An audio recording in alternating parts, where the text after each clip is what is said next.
Hi, good morning, everybody.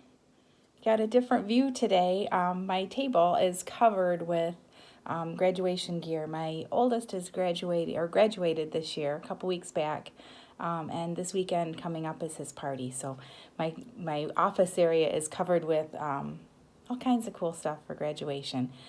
So I'm changing my view a little bit so you get kind of a peek into my living room today instead of my dining room wall. So anyway, it's Tuesday morning. I wanted to say hi to everybody. I think the glare's a little less this way too. So I'm using your pages today instead of my big pod book. So these are things that you guys can do. Get your pages out and say good morning. Moms and dads, you could add, there's always some blank spots. You could add pictures of siblings or aunties or special caregivers and talk about those people too. So those can go on here too, or you can make a whole separate page. I have them by category, like this is our classroom, and these are our support staff. You could make a whole other sheet, and if you'd like, I'll send you a blank one. Just send me a little note. I'll send you a blank one. You can make one for your family or your friends, and it gives kids an opportunity to kind of search and talk about different people that they want to talk about. So good morning to all of us. Good morning, everyone. I'm missing you guys today. I'm thinking a lot about you guys today as we kind of start talking more and more about getting back to school. So I hope that that's going to happen for us soon. Keep yourself safe. Start thinking about how that's going to look. Get your masks out. Practice hand washing. All those things are going to be real important when we get back to school. So let's get started with our schedule and calendar. Today is Back to School Tuesday. Today's Back to School Tuesday. Remember, in the summertime we go Tuesday, Wednesday, Thursday. So today is Tuesday, and it is the 21st. That's 2 in the tens column, 1 in the ones column. Our month is July. Another thing on the back of the months page is the weather. So today, get the weather page out. Maybe take a look at the news and see what's going on in terms of the weather today.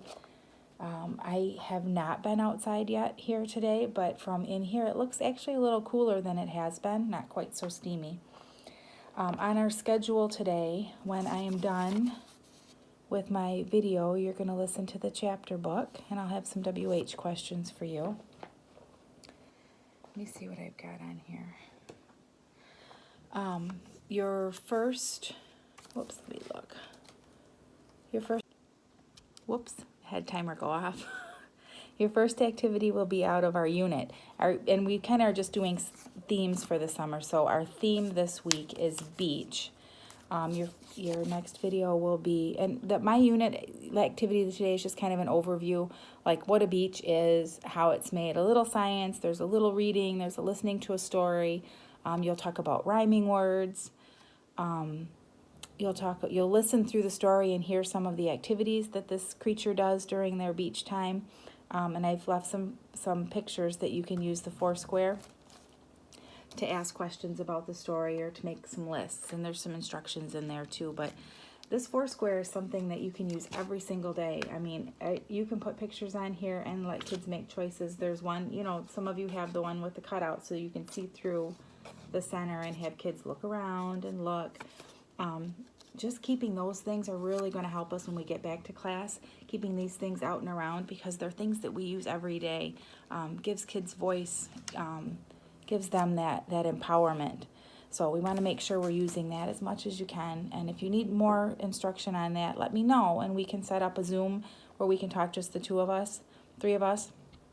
And kind of show you how that works, and maybe I can do some things, through that. That would be kind of fun. So if that's something you're interested in or can do, let me know. That would be fun. I can set that up. So after my unit, you'll have your speech lesson with Miss Ellen. You have vocabulary words. I put some of them on my Foursquare this morning. Man, oh man, second phone call I've had today too, right in the middle of my video. Putting the words on here, these are some of the words: beach, swim, sunglasses. these are things that you can use to ask questions about the beach. You can let the kids talk about the beach. Maybe they want to talk about something else, and you could move to feelings or the weather or things like that. So put the pictures on here. They will be in your inbox today. If you have trouble printing them, let me know. I do send some packets out of just the printables for kids during the week. You get them kind of a little couple days behind, but you can always go back and watch the videos and then use the printables as you go. So vocabulary, I printed mine this morning and just cut them all out so that if I had different activities I wanted to do, for example, I could use the pictures that Ellen has printed off for us. So those will be in your inbox today.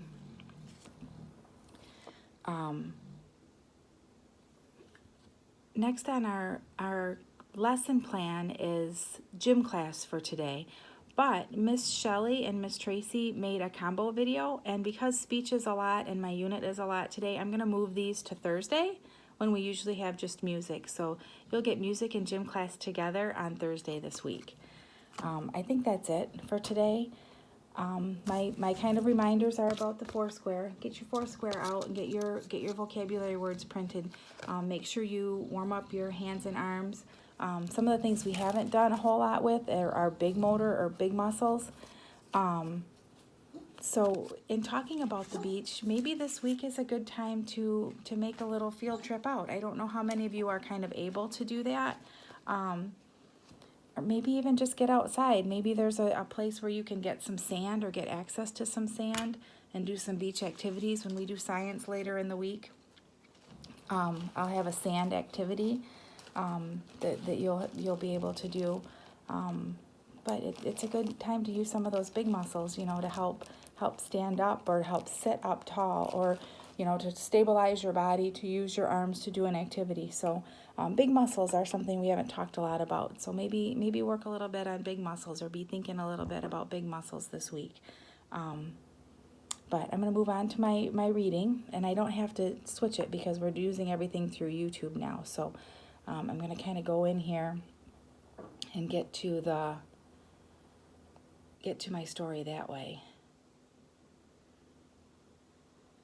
All right, remember Roy had gotten caught in that storm, and Officer Delanco had heard a report about a missing boy, and it was our Roy, and he did see him, so he's picking up Roy off the street. The kid crossed the street with his bike, which fit easily inside the spacious trunk of the Crown Victoria. Officer Delanco radioed the dispatcher to report that he located the missing youth and that everything was fine. Roy, your parents are going to be mighty happy to see you, the patrolman said. The boy smiled nervously. I sure hope you're right. Silently, Officer Delanco congratulated himself. Not a bad way to end the shift for a guy stuck on desk duty. Maybe this would help him get out of the captain's doghouse. Roy had never been in a police car before. He rode in the front seat next to the young officer who did most of the talking. Roy tried to be polite and keep his end of conversation, but his mind was swirling with what Beatrice Leap had told him about the running boy. My stepbrother, actually, she'd said.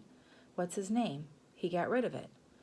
Why do they call him Mullet Fingers? Is he an Indian? Back in Bozeman, Roy had gone to school with a boy named Charlie Three Crows. Beatrice Leap had laughed. No, he's not an Indian. I call him Mullet Fingers because he can catch a mullet with his bare hands. You know how hard that is? A mullet is a slippery, free-jumping bait fish that traveled in schools of hundreds. The bay near Coconut Cove was full of them in the spring. Throwing a cast net was the customary method of capture. Why doesn't he live at home? Roy had asked Beatrice. Long story. Plus, none of your business. What about school? My mother got shipped off to a special school. He lasted 2 whole days before he ran away. Then he hitchhiked back all the way from Mobile, Alabama. What about your parents? They don't know he's here, and I'm not going to tell them. Nobody is going to tell. You understand? Roy solemnly had given his word. After they'd sneaked out of the auto junkyard, Beatrice Leap had given Roy a peanut butter cookie, which he gobbled hungrily. Considering the circumstances, it was the best-tasting cookie he'd ever eaten. Beatrice had asked how he planned to explain his whereabouts to his mother and father, and Roy had admitted he hadn't figured that out yet. Then Beatrice had performed an astonishing feat. She'd lifted his bicycle by the sprockets and chomped a hole in the rear tire like she was biting into a pizza. Roy could only gape in amazement. The girl had jaws like a wolverine. There, now you've got a flat, she said, and a halfway decent excuse for missing dinner. Thanks, I guess. So what are you waiting for? You get out of here. What a weird family, Roy thought. He was replaying the tire biting scene in his mind when he heard the policeman say, "Can I ask you something, young man?" "Sure. You go to Trace Middle, right? I was wondering if you'd heard any talk at school about the stuff that's been happening out where the new pancake house is supposed to go up." "No," Roy said, "but I saw an article in the newspaper." The officer shifted uneasily. "About the alligators and the police car getting spray painted." The officer paused for a brief coughing spell. Then he said, "You sure nobody's been talking about it? Sometimes the kids who pull these sorts of pranks like to brag on themselves." Roy had said he hadn't heard a word. "This is my street," he said, pointing. "We're the 6th house up on the left." The policeman wheeled into Eberhardt's driveway and braked to a stop. "Roy, could I ask you a favor? Could you call me if you do hear something, anything, even a rumor, about the Mother Paul situation? It's very important." The officer handed Roy a printed card. "That's the office line, and this is my cell." Above the phone numbers, the card said, "Officer David Delanco, Patrol Division, Coconut Grove Public Safety Department. You can call me any time. Just keep your eyes and your ears open, okay?" "Right," Roy said, not too eagerly. The policeman was asking him to be an informant, a snitch on his own classmates. It seemed like a steep price to pay for a ride home. Not that Roy wasn't appreciative, but he didn't like how he owed the officer anything besides a sincere thank you. Wasn't it part of a policeman's job to help people? Roy got out of the car and waved to his parents, who were standing on the front steps. Officer Delanco removed Roy's bicycle from the trunk and set it upright on its kickstand. "There you go," he said. "Thanks," said Roy. "They'll patch that tire for you at the Exxon. Was it a nail that got you?" "Something like that." Roy's father came up and thanked the policeman for bringing his son home. Roy overheard the two men exchanging law enforcement chit-chat, so Roy figured his father had told the officer he worked for the Justice Department. When Mr. Eberhardt went to put Roy's bicycle in the garage, Officer Delanco lowered his voice and said, "Hey, young man." "What now?" Roy thought. "Think your dad would mind writing a letter to the police chief or even to my sergeant? No biggie, just a nice note about what happened tonight. Something they could put in my permanent file," Officer Delanco said. "The little things help. They really do. They add up." Roy nodded in a non-committal way. I'll ask him." "Terrific. You're a solid young fellow." Officer Delanco got back in his car. Mrs. Eberhardt, who had gone inside to get a towel, came up and pumped the patrolman's hand.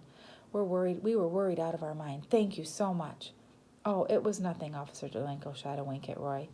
"You've restored our faith in the police," Roy's mother went on. "Honestly, I didn't know what to think after reading that outrageous story in the paper. The one about the policeman who had his windows painted black."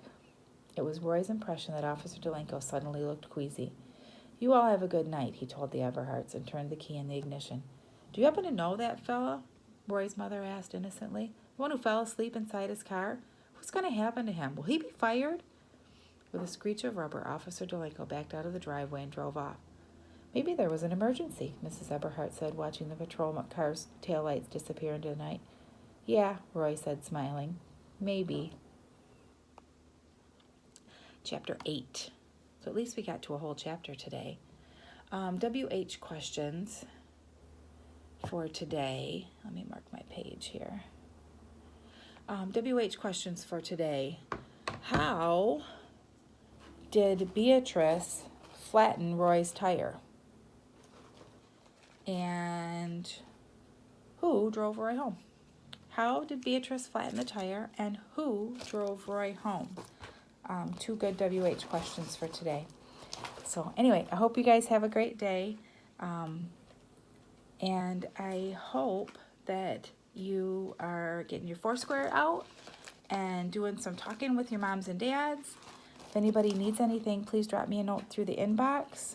And I will see you guys tomorrow. I love and miss you. See you later.